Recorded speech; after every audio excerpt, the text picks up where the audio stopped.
আজি আমি এই ভিডিঅ'টোত ভাইচ প্ৰেছিডেণ্ট উপৰাষ্ট্ৰপতিৰ বিষয়ে আলোচনা কৰিম। আজিকালি পৰীক্ষাবোৰত অহা প্ৰশ্নবোৰৰ পৰা দেখা গৈছে যে কোনোবাই যদি অকল MCQ প্ৰেক্টিছ কৰি যায় তেন্তে হিয়া সাফিচিয়েণ্ট নহয়। কনচেপচুৱেল আইডিয়া থকাটো অতি দৰকাৰী। গতিকে এক্সামৰ বাবে দৰকাৰী কিছুমান ফেক্টছ যিবিলাক আমাৰ দৰকাৰ হয় সাধাৰণতে সেইবিলাক সামৰি পিনি কিছুমান বিষয়ৰ ওপৰত ভিডিঅ' বনাবৰ কাৰণে চেষ্টা কৰা হৈছে। আশা কৰোঁ এইবিলাক আপোনালোকৰ সহায়ক হ'ব। প্ৰথমতে আমি চাই লওঁ যে আৰ্টিকুলৰ ক্ষেত্ৰত কি কি দিয়া আছে। এতিয়া ক'বলৈ গ'লে আৰ্টিকুলৰ ক্ষেত্ৰত চাবলৈ গ'লে ভাইচ প্ৰেছিডেণ্টৰ লগত জড়িত কিছুমান আৰ্টিকুল আছে যিখিনি আমাক প্ৰয়োজন হ'ব পাৰে। এটা হৈছে আৰ্টিকুল 63। আৰ্টিকুল 63ত মানে আমাৰ সংবিধানত উল্লেখ কৰা আছে যে আমাৰ ভাৰতত এজন ভাইচ প্ৰেছিডেণ্ট থাকিব লাগে। তাৰপিছত আৰ্টিকুল 64ত দি থোৱা আছে যে ৰাজ্যসভাৰ যিজন চেয়াৰমেন হয় এক্স অফিচিঅ চেয়াৰমেন সেয়া হ'ব আমাৰ ভাইচ প্ৰেছিডেণ্ট। আৰ্টিকুল 65ত দি থোৱা আছে যে যদি কিবা কাৰণত আমাৰ প্ৰেছিডেণ্ট নাথাকে বা প্ৰেছিডেণ্টৰ ছিটটো খালী হৈ থাকে তেতিয়া ভাইচ প্ৰেছিডেণ্টে তাত এক্টিং প্ৰেছিডেণ্ট হিচাপে কাম কৰিব। এইটো উল্লেখ আছে আৰ্টিকুল 65ত। তাৰপিছত আৰ্টিকুল 66ত ভাইচ প্ৰেছিডেণ্টৰ কাৰণে কেনেধৰণে ইলেকশ্যন হ'ব তাৰ বিষয়ে উল্লেখ আছে। আৰ্টিকুল 67ত তেওঁৰ অফিচৰ টাৰ্ম কিমান হ'ব তাৰ বিষয়ে উল্লেখ আছে। আৰু আৰ্টিকুল 67বিত এজন ভাইচ প্ৰেছিডেণ্টক কিবা কাৰণে যদি ৰিমুভ কৰিবলগীয়া হয় তেতিয়া কোনটো আৰ্টিকুলৰ আণ্ডাৰত আছে সেইটো হৈছে 67B। ইয়াৰ ভিতৰত আমাৰ আৰ্টিকুল 64, 65, 66 আৰু 67B এইকেইটা আৰ্টিকুল খুব দৰকাৰী। কাৰণ কেতিয়াবা দেখা যায় যে সোধে আমাক যে ৰাজ্যসভাৰ যে কয় চেয়াৰমেন হয় ভাইচ প্ৰেছিডেণ্ট সেইটো কোনটো আৰ্টিকুলত উল্লেখ আছে, নাইবা কেতিয়াবা সুধিব পাৰে যে ভাইচ প্ৰেছিডেণ্টে যে প্ৰেছিডেণ্ট হিচাপে এক্ট কৰিব পাৰে প্ৰেছিডেণ্ট নাথাকিলে তেতিয়া সেই কোনটো আৰ্টিকুলত হয়, বা ভাইচ প্ৰেছিডেণ্টৰ ইলেকশ্যন কোনটো আৰ্টিকুলৰ আণ্ডাৰত হয়, নাইবা সুধিব পাৰে যে কিবা কাৰণে যদি ভাইচ প্ৰেছিডেণ্টক ৰিমুভ কৰিবলগীয়া হয় তেতিয়া সেই ৰিমুভ কৰা প্ৰচিডিউৰখিনি আমাৰ ক'ত উল্লেখ কৰা আছে সেইটো হৈছে আৰ্টিকুল 67B। গতিকে আৰ্টিকুল হিচাপে আমাৰ এইটা আৰ্টিকুল খুব দৰকাৰী। তোমাৰ নেক্সট পাৰ্টটো হৈছে কোৱালিফিকেশ্যন। এতিয়া আমি চাওঁ যে ভাইচ প্ৰেছিডেণ্ট হ'বৰ কাৰণে কোনখিনি কোৱালিফিকেশ্যন লাগে। মেইনলি যিকেইটা দৰকাৰ হয় আমি সেইটাহে ইয়াত উল্লেখ কৰিছোঁ থুলমূলকৈ। ক'বলৈ গ'লে তেওঁ 35 years তেওঁৰ বয়স হ'ব লাগিব। তাৰপিছত তেওঁ ৰাজ্যসভাৰ এজন মেম্বাৰ হিচাপে কোৱালিফাই কৰিব পৰাকৈ তেওঁৰ তোমাৰ কোৱালিটি থাকিব লাগে, বা এজন ৰাজ্যসভাৰ মেম্বাৰ হ'বৰ কাৰণে যিখিনি কোৱালিফিকেশ্যন লাগে সেই কোৱালিফিকেশ্যনখিনি ভাইচ প্ৰেছিডেণ্টৰ কাৰণে যিজন প্ৰাৰ্থীক নিৰ্বাচন কৰিব বা যিজন হ'ব তেওঁৰ সেইখিনি কোৱালিফিকেশ্যন থাকিব লাগিব। তেওঁ কোনো এটা হাউচৰে মেম্বাৰ হ'ব নালাগিব, ৰাজ্যসভাৰে হওক বা লোকসভাৰে হওক। তাৰপিছত তেওঁ কোনো কোনো অফিচত বা কোনো প্ৰফিট আমাৰ কোনো সংস্থাৰ লগত সেনেকৈ জড়িত হৈ থাকিব নালাগিব। এইকেইটা হৈছে তেওঁৰ কোৱালিফিকেশ্যনকেইটা। তাৰপিছত এতিয়া ইলেকশ্যন কেনেকৈ হয়। ইলেকশ্যন ইনডাইৰেক্ট ইলেকশ্যন হয়। আমি ডাইৰেক্ট ভোট দি পিনি তেওঁলোকক আমি নৰ্মেল কমন পিপুলখিনিয়ে ডাইৰেক্ট দিব নোৱাৰোঁ। এইখিনি ইনডাইৰেক্ট ইলেকশ্যনৰ যোগেদি হয়। আৰু সেই ইনডাইৰেক্ট ইলেকশ্যনত কোনে ভোট দিব পাৰে, ৰাজ্যসভা আৰু লোকসভাৰ ইলেক্টেড আৰু নমিনেটেড যিখিনি মেম্বাৰ্ছ থাকিব তেওঁলোকেহে উপৰাষ্ট্ৰপতি বা ভাইচ প্ৰেছিডেণ্টৰ ইলেকশ্যনত তেওঁলোকে ভোট দিব পাৰিব। এটা বস্তু মনত কৰিবলগীয়া যে আমাৰ ষ্টেট লেজিছলেটিভ এছেম্বলিৰ যিসকল মেম্বাৰ থাকিব তেওঁলোকে ইয়াত ভাইচ প্ৰেছিডেণ্টৰ তাত ভোটদান কৰিব নোৱাৰে। মেইনলি আমাৰ ক'বলৈ গ'লে ৰাজ্যসভা আৰু লোকসভা তাৰ ইলেক্টেড আৰু নমিনেট হ'লেও হ'ব, ইলেক্টেড হ'লেও হ'ব, দুইটা ক্ষেত্ৰতে হ'ব পাৰে। সেই ৰাজ্যসভা আৰু লোকসভাৰ মেম্বাৰসকলেহে দিব পাৰিব। কিন্তু যদি আমাক প্ৰেছিডেণ্ট বুলি সুধিলেহেঁতেন তেতিয়া আমাৰ ষ্টেট লেজিছলেটিভ এছেম্বলিৰ মেম্বাৰসকলো তাত সোমালেহেঁতেন, কিন্তু ভাইচ প্ৰেছিডেণ্টৰ ক্ষেত্ৰত তেওঁলোকে নোৱাৰে। গতিকে আমি কোৱালিফিকেশ্যন আৰু ইলেকশ্যন পালোঁ। এতিয়া নেক্সট চাওঁ আমি ওথ। এতিয়া ক'বলৈ গ'লে যদি ভাইচ প্ৰেছিডেণ্ট হিচাপে এজন চিলেক্ট হয় তেতিয়া তেওঁৰ ওথটো কোনে ল'ব, সেয়া তেওঁ শপত গ্ৰহণ কাৰ ওচৰত কৰিব, শপত গ্ৰহণ কৰিব তেওঁ প্ৰেছিডেণ্টৰ বা আমাৰ ৰাষ্ট্ৰপতিৰ ওচৰত। আৰু সেইটো উল্লেখ আছে আমাৰ আৰ্টিকুল 69ত। আৰ্টিকুল 69ৰ যোগেদি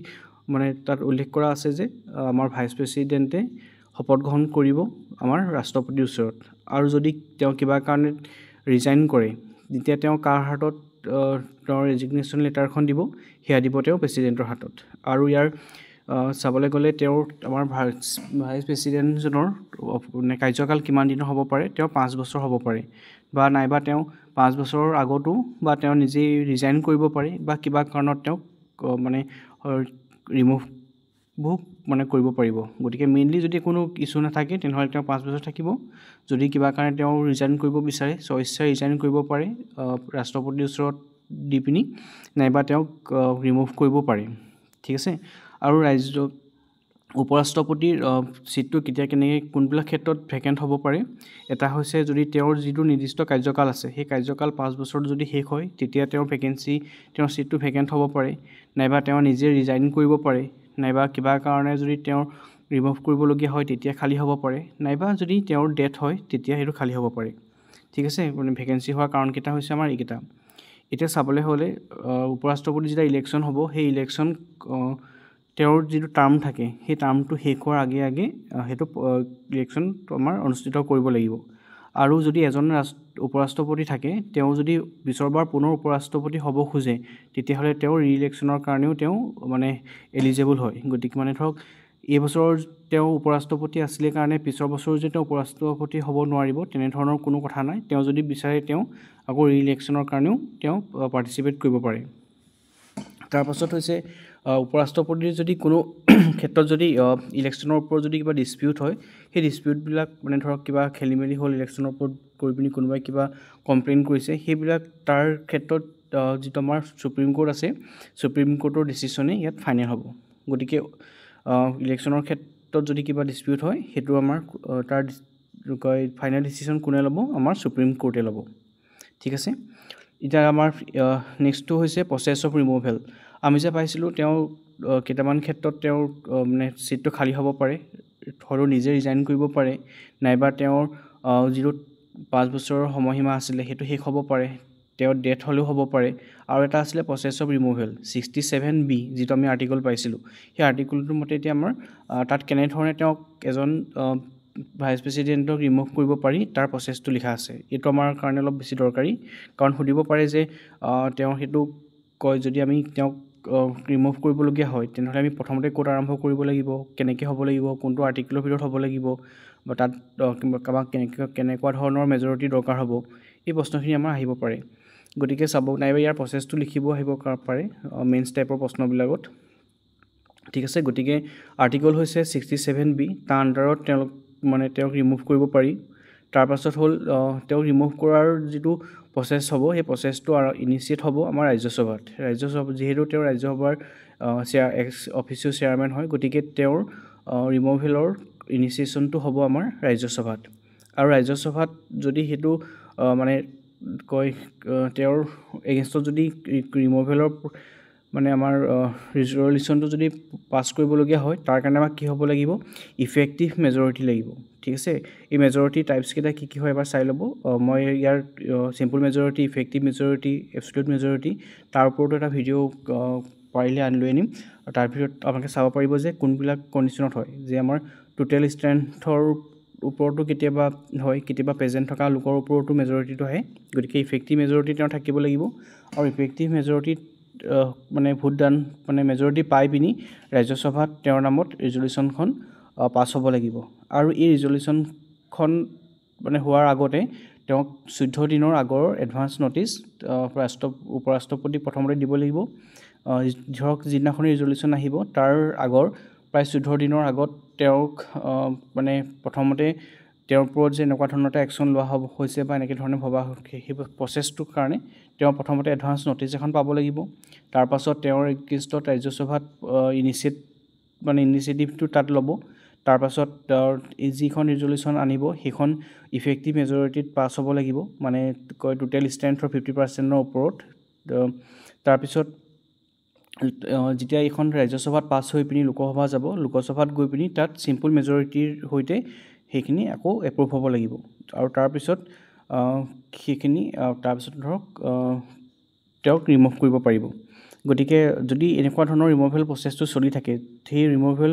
ৰিজলিউশ্যনখন যেতিয়া আমাৰ কনচিডাৰ কৰি থাকিব বা এনেকৈ প্ৰচেছটো চলি থাকিব সেই সময়ত ভাইচ প্ৰেছিডেণ্টেই হওক বা ডেপুটি ভাইচ প্ৰেছিডেণ্টেই হওক তেতিয়া এনেকুৱা ধৰণৰ বিভিন্ন ধৰণৰ মানে প্ৰচিডিংবিলাকত তেওঁলোকে প্ৰিজাইড কৰিব নোৱাৰে মানে ধৰক তেওঁলোকে সভাপতিত্ব কৰিব নোৱাৰে এনেকুৱা ধৰণৰ প্ৰচিডিংবিলাকত ঠিক আছে আৰু আমাৰ সংবিধানত কোনো ধৰণৰ স্পেচিফিক কোনোবা বিশেষ কোনো গ্ৰাউণ্ড ধৰক কি গ্ৰাউণ্ডৰ ওপৰত বেছ কৰি পিনি তেওঁক উপৰাষ্ট্ৰপতিক ৰিমুভ কৰিব সেই বিষয়ৰ কোনো উল্লেখ নাই ঠিক আছে কোনো মানে তাত মেনশ্যন কৰা নাই যে পাৰ্টিকুলাৰ আমুকটো কাৰণতহে ৰিমুভ কৰিব পাৰিব বা আমুকটো কাৰণতহে কৰিব নোৱাৰিব বা এনেকৈ ধৰণৰ কোনো উল্লেখ নাই তাত নিৰ্দিষ্ট হিচাপে আমাক আৰ্টিকলত মানে গ্ৰাউণ্ডকেইটা দি থোৱা নাই ঠিক আছে গতিকে প্ৰচেছ অফ ৰিমুভেলত আৰ্টিকল 67 তাৰপৰা ৰাজ্যসভাত হ'ব তাৰ আগৰ 14 দিনৰ আগত নটিচ দিব লাগিব ৰাজ্যসভাত ইফেক্টিভ মেজৰিটিত পাছ হ'ব লাগিব তাৰপিছত লোকসভা যাব তাত চিম্পল মেজৰিটিত পাছ হ'ব লাগিব এনেকৈ যদি পাছ হৈ যায় তেতিয়াহে তেওঁক ৰিমুভ কৰিব পৰা যাব ঠিক আছে ইয়াৰ পাছত আহোঁ যে আমি উপৰাষ্ট্ৰপতিৰ পাৱাৰবিলাক কি হয় এতিয়া ক'বলৈ গ'লে তেওঁ এক্স অফিচিয়েল চেয়াৰমেন হয় ৰাজ্যসভাৰ তেওঁ চেয়াৰমেন হয় গতিকে ৰাজ্যসভাৰ মানে তেওঁ কয় সন্মানটোৰ ৰক্ষাৰ ক্ষেত্ৰত তেওঁ গাৰ্জিয়ান বুলি আমি ক'ব পাৰোঁ বা তেওঁ হাউচটোৰ ডিগনিটি ৰক্ষা কৰাৰ মানে দায়িত্ব তেওঁৰ ওপৰত ঠিক আছে তাৰপিছত ছেকেণ্ডৰ ক্ষেত্ৰত ক'বলৈ হ'লে তেওঁ ভোটিং ৰাইটছ তেতিয়া আহে যেতিয়া ধৰক কিবা এটা কথা তাত ভোটিং হৈছে ৰাজ্যসভাত যদি ভোটবিলাক ইকুৱেল হৈ যায় তেতিয়া তেওঁ ডিচাইডিং যিটো ভোট হ'ব তেতিয়া সেই ভোটটো আমাৰ ভাইচ প্ৰেচিডেণ্টে তেওঁ কৰিব পাৰে তেওঁ তেতিয়াহে ভোটদান কৰিব ঠিক আছে তাৰপিছত যদি কিবা কাৰণত প্ৰেচিডেণ্টৰ ছিটটো খালী হয় হয়তো প্ৰেচিডেণ্টৰ বেমাৰ হৈ পিনি তেওঁ কেইদিনমানৰ ৰেষ্টত আছে নাইবা কিবা কাৰণে তেওঁ ডেথ হৈ গ'ল বা কিবা কাৰণে প্ৰেচিডেণ্টে ৰিজাইন কৰি দিলে এনেকুৱা ধৰণৰ ক্ষেত্ৰত মানে এক্টিং প্ৰেচিডেণ্ট হিচাপে আমাৰ ভাইচ প্ৰেচিডেণ্টে তেতিয়া তেওঁ মানে এক্টিং প্ৰেচিডেণ্ট হিচাপে তেওঁ কাৰ্যনিৰ্বাহ কৰিব আৰু যিটো সময়ত তেওঁ এক্টিং প্ৰেচিডেণ্ট হিচাপে ধৰক ভাইচ প্ৰেচিডেণ্ট আছিল কিবা কাৰণত প্ৰেচিডেণ্ট নাই গতিকে তেওঁ ভাইচ প্ৰেচিডেণ্ট হিচাপে কাম কৰি আছে তেওঁ প্ৰেচিডেণ্ট হিচাপে এক্টিং প্ৰেচিডেণ্ট হিচাপে কাম কৰি আছে সেই সময়ত তেওঁ ৰাজ্যসভাৰ চেয়াৰমেন হিচাপে নিজৰ কাম কৰিব নোৱাৰে ঠিক আছে তাৰপিছত ক'বলৈ গ'লে তেওঁ principal spokes person of the house ৰাজ্যসভাৰ তেওঁ মূল মানে স্পোক পাৰ্চন হিচাপে তেওঁৰ হয় আমাৰ উপৰাষ্ট্ৰপতি গতিকে এইকেইটা হৈছে তেওঁৰ পাৱাৰ তাৰপাছত কেইটামান ফেক্ট দি থোৱা আছে যিকেইটা ফেক্ট সাধাৰণতে আমাক ধৰক দৰকাৰ হ'ব পাৰে এতিয়া ক'বলৈ গ'লে আমাৰ প্ৰথম ধৰক এনেকুৱা আমাৰ MCQ পৰীক্ষাবিলাকত সুধিব পাৰে বা এনেকৈ এডিআৰিৰ ক্ষেত্ৰতে হওক বা এনেকৈ ধৰক বিভিন্ন ধৰণৰ পৰীক্ষাবিলাকত আগৰবিলাক আমাৰ ধৰক মেইনছৰ ক্ষেত্ৰত কেতিয়াবা সুধিব পাৰে যে কেনেকৈ ৰিমুভ কৰিব পাৰে ৰাষ্ট্ৰপতিৰ পাৱাৰ কি বা কনষ্টিটিউশ্যনত কোনখিনি আৰ্টিকুলত উপৰাষ্ট্ৰপতিৰ বিষয়ে উল্লেখ আছে সেই বস্তুখিনি আহিব পাৰে এতিয়া ক'বলৈ গ'লে আমাক সুধিব পাৰে যে আমাৰ প্ৰথমজন ভাইচ প্ৰেচিডেণ্ট কোন আছিল তেওঁ হৈছে সৰ্বপল্লী ৰাধাকৃষ্ণন তাৰপৰা ছেকেণ্ডজন কোন বুলি সুধিলে ডক্টৰ সৰ্বপল্লী ৰাধাকৃষ্ণনেই হ'ব কাৰণ তেওঁ কণ্টিনিউৱাছলি তেওঁ আকৌ পিছৰবাৰো তেওঁ আকৌ ভাইচ প্ৰেচিডেণ্ট হৈছিলে তাৰপিছত কোনজন প্ৰেচিডেণ্ট সুধিব পাৰে যে কোনজন ভাইচ প্ৰেচিডেণ্ট তেওঁৰ কাৰ্যকালৰ টাইমত ঢুকাইছিল সেইজন হৈছে কৃষ্ণকান্ত তেওঁ 10 নম্বৰ ভাইচ প্ৰেচিডেণ্ট আছিলে তেওঁ ঢুকাইছিল সেইটো টাইমত তাৰপিছত সুধিব পাৰে যে আমাৰ কোনকেইজন এনেকুৱা ভাইচ প্ৰেচিডেণ্ট আছে যিকেইজনে ভাৰতৰ মানে এক্টিং প্ৰেচিডেণ্ট হিচাপে কাম কৰিছিল তাত দুজন হৈছে এজন হৈছে VV গিৰি আৰু BD জাতি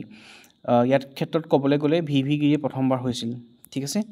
তাৰপিছত আমাক সুধিব পাৰে যে আটাইতকৈ লংগেষ্ট মানে time as a vice president হিচাপে ছাৰ্ভিচ দিয়া লোকজন কোন হয় তেওঁ হ'ব এতিয়া মহম্মদ হামিদ আনচাৰী তেওঁ লংগেষ্ট ছাৰ্ভিং ভাইচ প্ৰেচিডেণ্ট আছিলে আৰু তেওঁ একমাত্ৰ ভাইচ প্ৰেচিডেণ্ট হয় যিয়ে দুজন প্ৰেচিডেণ্টৰ আণ্ডাৰত কাম কৰিছিল ঠিক আছে সেইটো আমাক সুধিব পাৰে আৰু এইটো সুধিব পাৰে যে আমাৰ বৰ্তমান সময়লৈকে আমাৰ কোন ওমেন ভাইচ প্ৰেচিডেণ্ট হৈছে গতিকে সেইটো যদি আমাক তেনেকৈ সোধে তেনেহ'লে কি হ'ব যে বৰ্তমান সময়লৈকে আমাৰ কোনো ভাইচ প্ৰেচিডেণ্ট মানে ওমেন ভাইচ প্ৰেচিডেণ্ট হোৱা নাই ঠিক আছে গতিকে আমাৰ আপোনালোকে এটা চাব যে বৰ্তমান আমাৰ ভাইচ প্ৰেচিডেণ্ট কোন হয় আৰু এই টপিকটো এইটো কাৰণে অনা হ'ল কাৰণ অলপ দিনৰ আগতে আমাৰ বৰ্তমানৰ যিজন ভাইচ প্ৰেচিডেণ্ট আছে তেওঁৰ ৰিমুভেলৰ ওপৰত ৰিজলিউশ্যন আনিছিলে ৰাজ্যসভাত ঠিক আছে গতিকে এইখিনিয়ে আমাৰ ভাইচ প্ৰেচিডেণ্টৰ ওপৰত দৰকাৰী থুলমূলকৈ টপিকখিনি আছিলে গতিকে আশা কৰোঁ আপোনালোকে এই যিখিনি আমাৰ তথ্য আছে তথ্যখিনি আপোনালোকৰ কাৰণে সহায়ক হ'ব থেংক ইউ